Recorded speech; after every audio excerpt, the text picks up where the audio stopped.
Have you ever experienced a thing called deja vu? What is deja vu? Well, it's a phenomenon in which a person believes that they have had an experience or feeling that is eerily similar or even identical to one that they've already experienced. It's been linked to things like having good memory functions or experiencing something in a dream that later occurs in real life. Some have also interpreted it as having paranormal or even prophetic context. I too have experienced this, just recently in fact.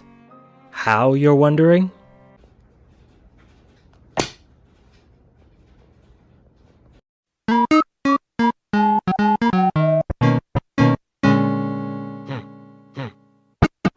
The second edition of the Animal Crossing manga has been released in North America. Ready to have your trust shattered again? I gave Nintendo money for this. Animal Crossing Deserted Island Diary Volume 2 released in North America on March 8th, 2022. And it is actually decent. Some of you may have watched my video on the first edition of this comic, but if you haven't, then here's the rundown. Animal Crossing Deserted Island Diary is a manga created by Kokonatsu Rumba. It features 4 main characters, Koriyuki, Himepoyo, Ben, and Guchan, who live on an island and are involved in different stories based on the mechanics of Animal Crossing New Horizons, like finding scallops to give to Pascal or getting the wool pulled over your eyes by this motherfucker. I bought the first edition of the comic a few months ago and I wasn't really impressed with it. Like, yeah, the art looked decent, but the stories were harder to follow than the Five Nights at Freddy's lore, and the 4 main characters all act like those kids you see at the airport that have to wear a leash. However, I saw that the second edition had been released, and even though I was fairly certain it wouldn't be much different from the first one, it had the words animal and crossing on it in that order, so you know I had to pick it up. So today, let's go over what's different about this edition and what stayed the same. Well, it does have the number 2 on the cover. While this latest edition is definitely not perfect, I can at least say that it's better than it was. The pacing is still not great, and the plot lines of most of the stories need to pop an Adderall and focus on the task at hand for more than 2 pages without moving on to the next random whatever.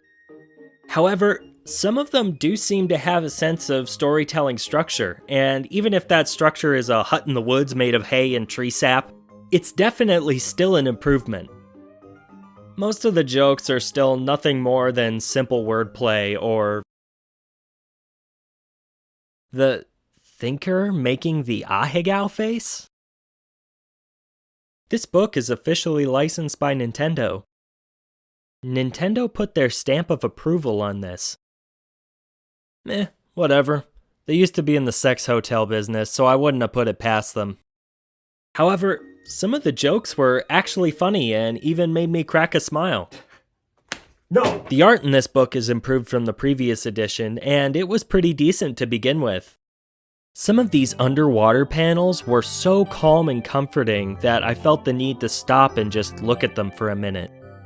Even though they're in black and white, something about them just seems so colorful.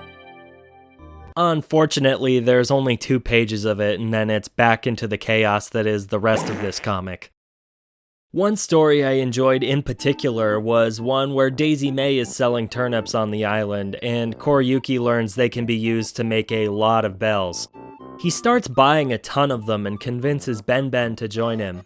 Together they end up making so much money and buying so much crap that they eventually just straight up buy the entire island and everything on it. They still feel the need to make more money even after they've already bought everything though, only to realize that all of their turnips are spoiled and their money is gone. Tom Nook forecloses on their ownership of the island, and the story ends with Daisy Mae coming back and Koriyuki trying it all over again. I had a genuinely good time reading this issue, and look, I'm not saying that it was a form of social commentary about the crypto/NFT market, but I'm not saying it's not that. I feel like I'm doomed to have a love-hate relationship with this comic. Because every time I read it, I feel like somebody's dad watching his kid watch anime. You know what I mean? It's like, even though I'm trying to enjoy it because, ooh, it's Animal Crossing and it looks cutesy and ooh, aesthetic, I'm still having a hard time understanding it, and I don't know if it's because I don't fully understand Japanese culture, or because it's targeted towards children, or what. But some part of me is just telling me I shouldn't be comfortable with the fact that it's in my house. This'll probably be the last edition of this manga that I'll be reviewing, since I've said pretty much all I have to say about it at this point. I'll leave you with some parting thoughts on the series overall. Animal Crossing Deserted Island Diary is kind of similar to Animal Crossing New Horizons, because even though it looks really nice and has a pretty aesthetic package, the content inside is really mediocre and you'll probably become bored of it pretty quickly. But still, it's nice to see my favorite Nintendo franchise being represented in this way, and I hope to see it improve even further in the future.